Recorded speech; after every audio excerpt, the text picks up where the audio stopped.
Security may be one of the most important retirement income decisions you ever make, but many people are still navigating it with incomplete information and no clear plan. However, joining us for insight on the rules around claiming full retirement age, survivor benefits, and more, we have Lawrence Sprung from Midland Financial and the author of Financial Planning Made Personal. Good to have you with us and in studio. Yes. It's been too long. But let's start with, what do you think is the biggest mistake that people are making when it comes to Social Security? Yeah, I think the biggest mistake is people still don't even know what full retirement age is. People still think it's 65, and in most cases it's 66 or 67. So just being able to time this is very important, because it could mean bigger benefits or lesser benefits, how you make these decisions. And how can people work that out individually for themselves? Yeah, so the big thing is to know what benefit you're entitled to. So we highly recommend people go to ssa.gov and they can see what benefits are available to them. And the difference between, people can start collecting as early as 62, then their full retirement age may be 66 or 67. And then their full max benefits stop at age 70. Now, the interesting thing is, between 62 and 70, every year you delay, your benefit goes up 8%. So it significantly increases over time. So you want to time those decisions properly. Okay, and now you talk about having a Social Security strategy. What other steps do you recommend beyond this timing aspect? Yeah, so Social Security makes up, for most Americans, the largest portion of their retirement income. So having this strategy is super important, especially since it's such a large portion of their retirement income. So things you want to think about is, when am I going to start collecting?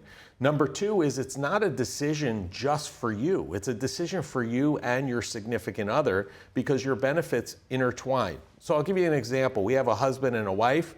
The wife decided to stay at home, raise the kids. Husband was the only one that really had a Social Security benefit. So the wife's benefit is going to be based on the husband's earning record, and she's going to be entitled to half. So if he increases his benefit significantly, that means her benefit increases. So the longer he can delay, the better off she will be. And then vice versa, if something happens to him sooner than her, she gets his benefit. So there's a lot of strategy involved in making these Social Security decisions. And do these decisions in any way impact the children of recipients? Certainly. So depending on how you're contributing to Social Security, what these decisions are, there are survivor benefits that are available to a widow, children of the family. So the higher the benefit, the more benefit the kids would be entitled to as well. So that's why you really need to go through a thoughtful process in terms of determining when to start Social Security and how to collect. And so there are these common mistakes or lack of areas of misunderstandings, but there's also updates to the law. If you could tell us about those. Yeah, so in January 2025, there was one of the biggest changes of Social Security we've seen in a long time, which was the elimination of the windfall elimination provision, which basically affected a lot of public sector workers. So really, there were public sector workers that were getting pensions through their public sector jobs, and they were eliminated from collecting Social Security. They eliminated that provision and really increased benefits for a lot of Americans by almost, on average, I think around $1,000 a year or a month. And it's something that raised benefits. So if you were a public sector worker subject to the windfall elimination provision, you're going to want to check with Social Security. It should have automatically kicked in, but it never hurts checking. Right. And so we've been speaking about the benefits. Are there any common pitfalls when it comes to collecting Social Security? I think two of the biggest ones are, number one, collecting too early, thinking that, oh, I'm eligible to start receiving Social Security at 62, and just starting to collect and not understanding how it fits in the big picture, when you might have been better off waiting till 66 or 67, your full retirement age.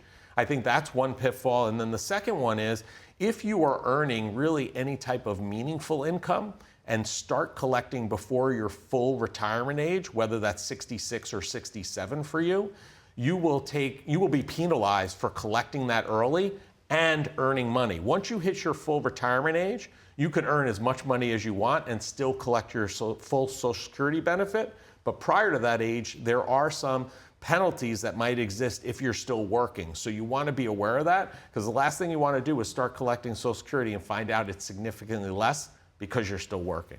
And should any of this advice, or is there any other advice you'd have in regards to Social Security for anyone in the younger age brackets, looking ahead?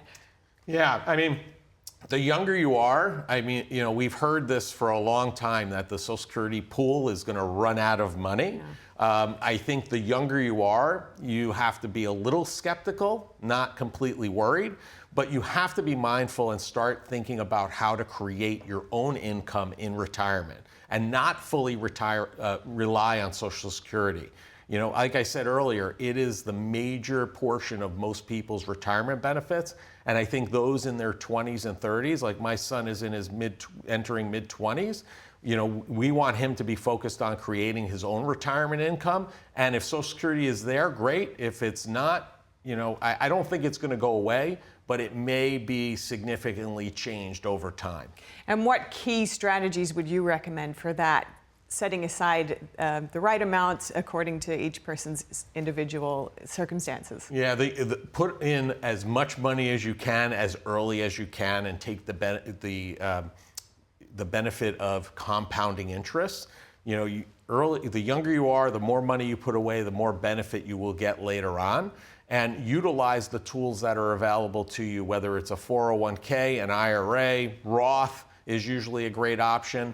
You know, evaluate those options, get educated on it, and start saving as soon as you're in your first job, whether that's after college or if you decide not to go to college and start working right away, start saving towards that retirement.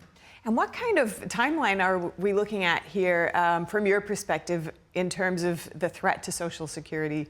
How worried should we be? You've said it seems like not too much of a worry, yeah, but there's something there. Yeah, I mean, I'm not worried. I'm not terribly worried that it's going to go away. I think there's going to have to probably be some changes to the system, which we've seen. Essentially, if you remember what I said earlier, you know, people still think the retirement age was 65. Many years ago, we raised it to 66 and 67. So that was one way to stretch the pool. Another way was people are having to pay on a larger portion of their income into the Social Security system. So I don't foresee it going away, but I do see some of these levers that may be pulled in order to delay benefits maybe a little bit longer, create a larger pool of money so that it doesn't go away. Okay, so now for folks who are wanting right at the end and they having the ability to collect, but maybe they're wanting to delay that, what common challenges do they face, and what do you suggest for them in being able to delay?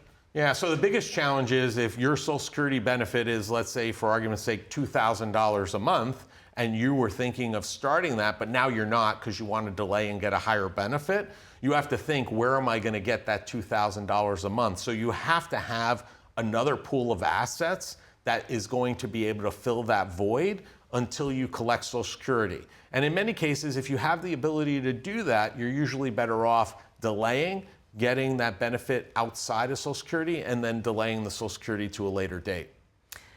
All in good strategy and in good time. Thank you so much, Lawrence Brown.